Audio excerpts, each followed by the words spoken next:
Deixa eu começar aqui. Boa tarde, pessoal. Vamos começar mais um dia de aula, certo? Vamos lá, vou apresentar a tela agora para a gente fazer tipo uma revisão da nossa aula de terça e eu vou explicar também a atividade de vocês da semana, ok? Vamos lá.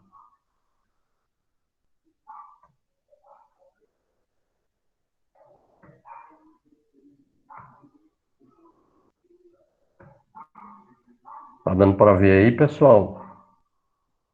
Tá. Só voltar um pouquinho aqui. Vou voltar um pouquinho aqui para a gente... Tá lento do computador hoje. Vamos lá. Isso. Pronto. Olha só. Vamos lá. O território da Ásia. Só para a gente rever, é o assunto que a gente viu, certo? Território da Ásia. O continente asiático é o maior continente em extensão da Terra, certo? Ele compreende a parte continental e também as ilhas, né? Como vocês viram, né? O Japão faz parte de uma dessas ilhas e outras, entre outras ilhas, né?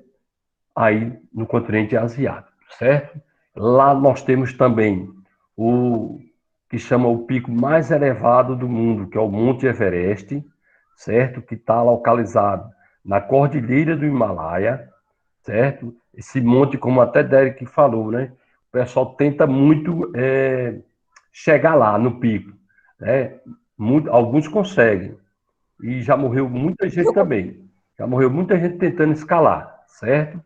Por quê? Porque tem várias condições adversas para chegar ali. Chegar no E Monte como eu não morri, Everest, eu tô aqui vivinho. certo? Oi? Diz, Derek.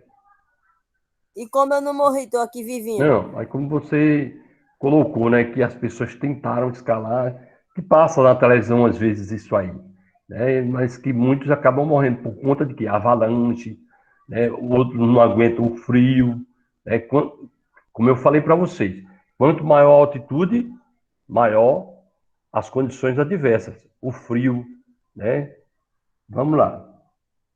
E aí nós temos também, né, como é um continente muito grande, em extensão territorial, tem variedade, né, apresenta uma variedade de aspectos físicos muito grande, certo? No clima, na vegetação, no relevo, certo? A gente pode destacar uma área que é a Sibéria, na Ásia, né? Que é uma área muito extensa, mas que as condições são muito inóspitas, por conta de quê? Do inverno, que é rigorosíssimo, o frio é muito rigoroso nessa região da Sibéria, certo? É uma região já próxima a uma zona polar, certo? Então, as condições adversas de moradia ali é muito difícil, certo? Vamos lá, continuando. Então, aí também eu coloquei alguma coisa para vocês sobre o relevo, a hidrografia, certo? No geral, o continente asiático é banhado pelo Oceano Pacífico a leste, pelo Índico ao sul e pelo Glacial Ártico ao norte. São esses três oceanos, certo? Os limites, né, da Ásia, olha aí, a oeste, com o continente europeu, são marcados pelos mares Mediterrâneo, Negro e Cáspio, além dos limites terrestres pelos montes Urais e pela Cordilheira do Cáucaso, com a África, certo? Com a África possui como limites o Mar Vermelho, o Mediterrâneo e o Canal de Suez. Vamos estudar, então, todo esse contexto dos aspectos naturais da Ásia, certo? Então, esses aqui são os limites que a Ásia faz em relação aos demais continentes. Foi colocado aqui, certo? Vamos mais embaixo aqui, ó. Eu falei também das ilhas, destaque para o Japão, né? Tem também Sri Lanka, a Indonésia, que é um complexo, um arquipélago, assim como o Japão e as Filipinas, ok? Vamos lá. E essa área é uma área de intensa atividade vulcânica e de abalo sísmico. Por quê? Porque está no ciclo de fogo, uma área de encontro de placas tectônicas, que já tinha comentado para vocês, a questão do Japão, né? Olha, então, com relação às planícies, vamos às formas de relevo da Ásia, né? Com relação ao continente asiático, é marcado por extensas planícies. Aí tem as principais, as 4 principais, como perguntaram no exercício para vocês, certo? A Mesopotâmica, na bacia dos rios Tigre e Eufrates, é importantíssima essa planície. A Indo-Ganguética, na Índia, né? As planícies do norte e do litoral oriental da China, e as planícies da porção ocidental da Sibéria. Essas 4 planícies se destacam, né, no continente asiático. Ela tem outras planícies, é claro, mas essas 4 se destacam, certo? Aí, como eu falei, lá na Cordilheira do Himalaia, a cerca de 8 mil metros de altitude, nasce um grande rio da Ásia, o Ganges, que com o rio Indo forma a extensa e fértil planície Indo-Ganguética. Tá vendo? Essa planície é uma das áreas mais populosas e povoadas do mundo. Parece que tem gente lá querendo entrar. Vamos lá, Raíssa. Voltando, viu? Vamos lá. Então, em termos de planície, tá aí. As planícies geralmente são o quê? As margens dos rios, né? É uma área plana, né? Lá também tem um solo que é importante para o cultivo, que é o Chernósium, que é muito fértil, o tal do Chernósium, certo? E vamos lá, a Planaltos e Cordilheira. Vamos destacar a Cordilheira, né? Nessa cordilheira localiza-se o Monte Everest, que marca a fronteira entre o Nepal e o Tibete, né? O Monte Everest é onde está a Cordilheira do Himalaia, é isso? E o Monte Everest se localiza nessa cordilheira, a do Himalaia, certo? Ao norte, ó, da Cordilheira do Himalaia se estende o Planalto do Tibete. Esse planalto com altitude média de aproximadamente 5 mil metros. Está vendo aí? Aí tem outros planaltos também a ser destacado. O rio, ó, os rios de destaque, né? Principalmente os rios chineses de destaque, são o Yangtze, a gente vai estudar quando a gente for falar da China, né?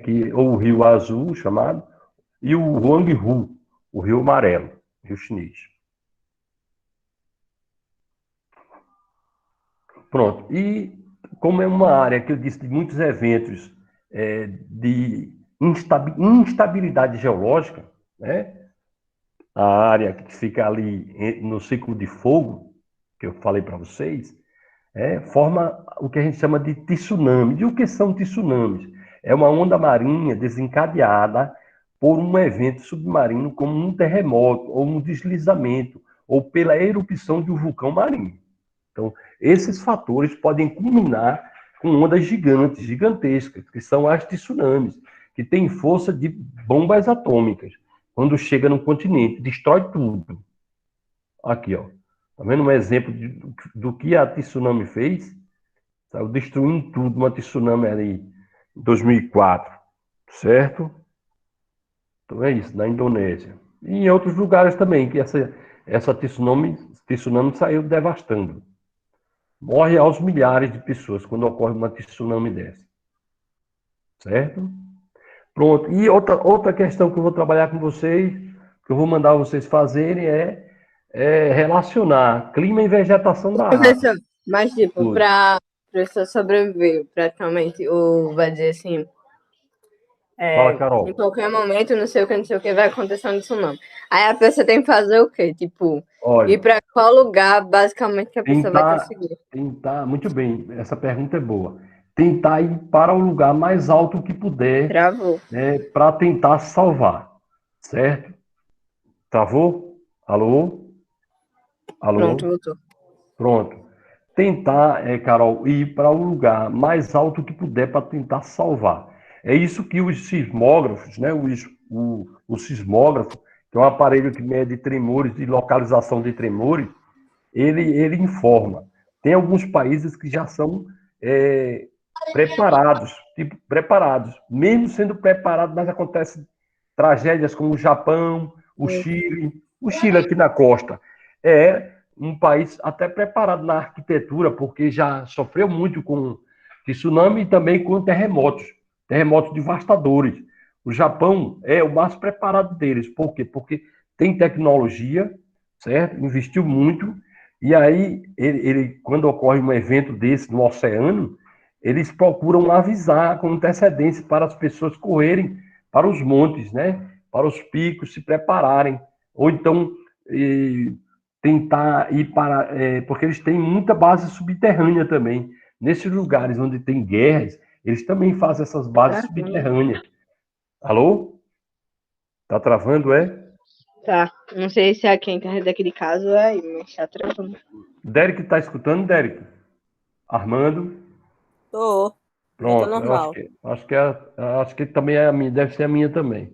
Ó, então o que é que acontece, Carol? As pessoas ou vão para abrigos subterrâneos, né? Em Israel tem muito isso. Eu sou assim comigo, Em olha só. países que tem guerra, em países, Encerrando, professor. Mas tipo, se a pessoa for, tipo, vamos supor assim, entrar em alguma coisa, tipo, muito subterrânea, tipo, lá embaixo pode mesmo. acabar morrendo, Pode também. acabar morrendo porque a onda vem, tipo, né, pode alagar lá Destrói embaixo. tudo, sai destruindo, jogando tudo. Agora, o mais correto é ir para o lugar Não, mais eu tô alto. dizendo assim, professor. O Pra que mais Verdade. correto. subterrâneo, se a água quando passar vai entrar por baixo? Isso. Não, mas depende do tipo de abrigo. Lá em Israel, eles têm abrigo subterrâneo que, quando os camaradas lançam bombas, né, as bombas, aí eles vão para abrigo subterrâneo, aí conseguem, com as técnicas que eles têm, se safar, Ah, professor, mas certo? bom. Mas Agora, aí quando se também. fala em água já é diferente. Mínima brecha lasca tudo. É verdade. Aí o que é que acontece? Você tem que buscar os montes, os lugares mais altos. Foi assim, eu acho que já assistiram o filme Independence Day, uns filmes que falam essas tragédias, que as pessoas tentam correr para os montes, né? Para a altitude, para as montanhas. Né? Eu acho que Independence Day é outro filme que tem o pessoal correndo de uma tsunami, correndo de onda gigante, né? Que parece que um cometa não, um asteroide veio do céu e entrou no oceano, bateu no oceano e criou aquela onda gigante. Então, as pessoas que conseguiram ir para os montes, né? As montanhas, alguns escaparam, outros não, porque teve cidade toda engolida. Eu acho que, não sei se é Independence Day, não, é outro filme, um outro nome que tem. Então, as pessoas buscam os montes. Viu, Carol? Agora, para isso, tem que ser avisado, né?